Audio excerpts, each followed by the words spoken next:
450 hectares, dont 440 pour la culture risicole. Dans le delta, la cuvette de Ngalenka a permis une meilleure rentabilisation des produits agricoles. Pour valoriser cette infrastructure et vulgariser les activités de développement menées par le MCA au nord du pays, une rencontre a été initiée. Il s'agit pour les autorités d'échanger sur les opportunités offertes par un tel investissement pour atteindre l'autosuffisance en riz à l'horizon 2017. Saïlinko Sissoko.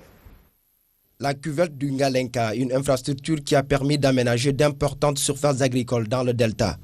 Pour le MCA et les acteurs publics-privés, il s'agit de davantage valoriser les investissements. Il est important dans le sens que quand on a finalisé donc cette cuvette-là de Ngalenka au mois de mars passé, très rapidement, on a organisé les populations en groupement d'intérêt économique, en GIE, et on a mis en place une union de ces GIE-là. On les a appuyés à avoir accès donc au crédit au niveau donc de la Caisse nationale de crédit agricole. Maintenant que donc cette cuvette a été mise en culture, comme on l'a rappelé tout à l'heure, sur les 450 hectares qui ont été aménagés, 445 hectares ont été mis en culture au niveau du riz.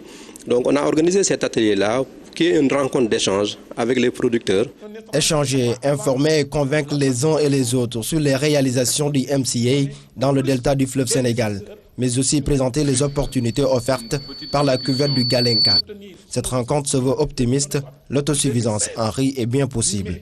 Parmi les éléments pour lesquels j'apprécie beaucoup le travail du MCA, c'est-à-dire son souci sur la durabilité et la rentabilité des investissements. Cela est extrêmement important. On a du riz, c'est du riz de bonne qualité qui doit être compétitif clairement pour soutenir la compétition dans un marché ouvert.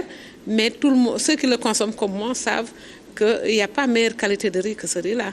Et nous appelons tous les Sénégalais évidemment à se tourner vers cette consommation et à faire droit à l'objectif de son Excellence, Monsieur le Président de la République, de nous faire arriver à l'autosuffisance en riz en 2017. La cellule d'appui au MCA a reçu les encouragements des autorités. Son rôle est non négligeable pour la pérennisation des activités de développement entamées sur place.